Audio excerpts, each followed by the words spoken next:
For episode 3 of our California bucket list series, we're in the Napa Valley trying some of their world famous wine. Cheers.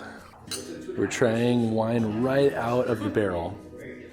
Of course, this is by no means a complete guide to the Napa Valley, but I wanted to share some of my favorite wineries that I've been to over the years so that you could see where to start when beginning your Napa Valley trip.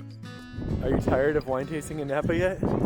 I definitely can't drink as much wine as I used to, but it's been really fun.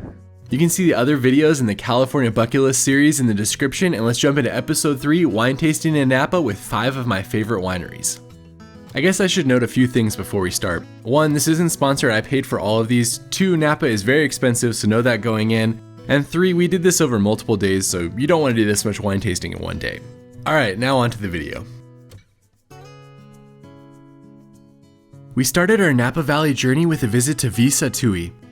This is probably the most visited winery in the Napa Valley, and it's easy to see why, as the people here are great and the property is beautiful to explore. Plus, if you're traveling with kids, they were very family friendly when we went. First wine tasting experience in the Napa Valley, only 2.5 years old. This winery also has a great history. It started when the Satuis immigrated to San Francisco in 1882. They opened a winery a few years later that was eventually shut down during Prohibition. However, in 1976, the great-grandson reopened the winery in the Napa Valley and established Winery again. Since then, it's become a Napa Valley staple and a great place for wine tasting. One of the highlights here for us was the exceptionally tasty port that they had, plus they had a few different types of grape juice that the kids could taste. If you're hungry, they also have a famous deli here with over 200 different types of cheeses and many different sandwich options. You can take the food and the wine, walk around the property, sit at the picnic tables, and look at the sheep. That was a great wine tasting experience in Napa. Cool property, good wines. There's sheep for the children to look at, very family friendly. Definitely a good stop. For our second winery, we're headed north toward Calistoga to visit Castello de Amorosa, also known as the Castle Winery of Napa Valley. Here's our second Napa Valley winery, and I have to admit, this is a pretty cool place to explore. I've probably been here 4 times over the last decade, but I always love coming back whenever I'm in Napa, and I always love bringing people who haven't experienced it before to see this place.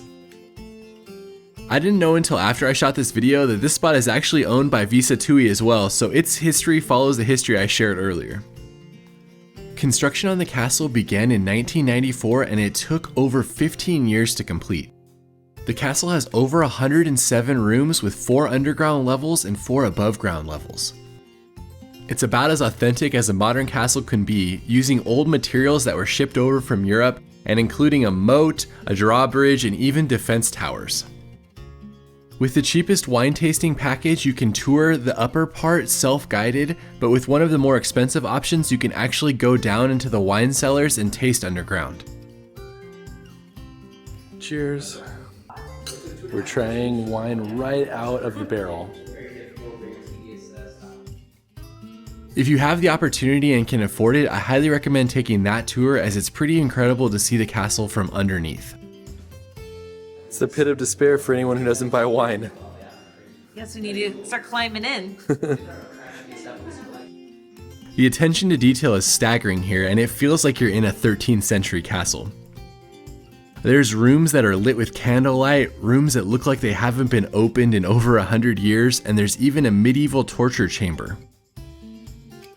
Is this the chair that we get to do our wine tasting in?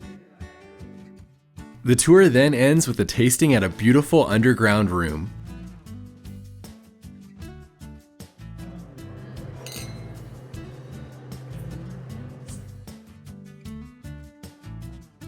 Finished wine tasting number 2 in Napa. What'd you think? It was awesome. Super cool tour. It is a really fun tour, and they have good wines too, so definitely see it. Also, don't forget to climb the tower before you leave. Of course, after the tour, you can go explore some of the above ground rooms that you may have missed. Climbing the tower is definitely my favorite part though, because you get some great views over the valley. Yeah, this place is expensive, but it is cool. You gotta do it once.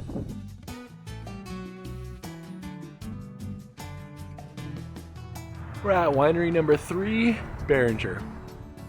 With only about a 7-minute drive from the castle, our next winery was Behringer, which was the second oldest winery in the Napa Valley. This is one I had never been to before this video, but I had really wanted to tour it because the property is so historic. Behringer has 146 years of history, and they were the first winery in Napa Valley to offer a public tour in 1934. We did the tasting that included a tour of the old winery, which took us into the caves. The caves here are incredibly cool as they were hand dug and they look much different than what you're used to seeing. One of the things I liked most about it is that they gave you wine along the tour so you could have something to drink while you were hearing about its history.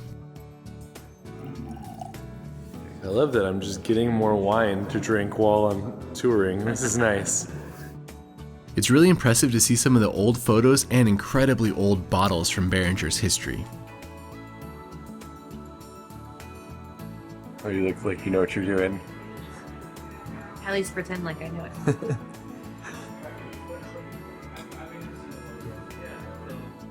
After tasting, you can walk around the property and go down and see the historic house.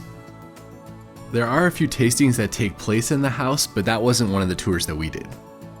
For us, we just walked around the part of the house that was accessible and checked out all of its beautiful antiques and stained glass. This is our 4th and probably final winery in Napa, Frog's Leap. For our next winery, we headed over to Frog's Leap, which is in Rutherford on the Silverado Trail. This was another one that came highly recommended and that I had never been to before.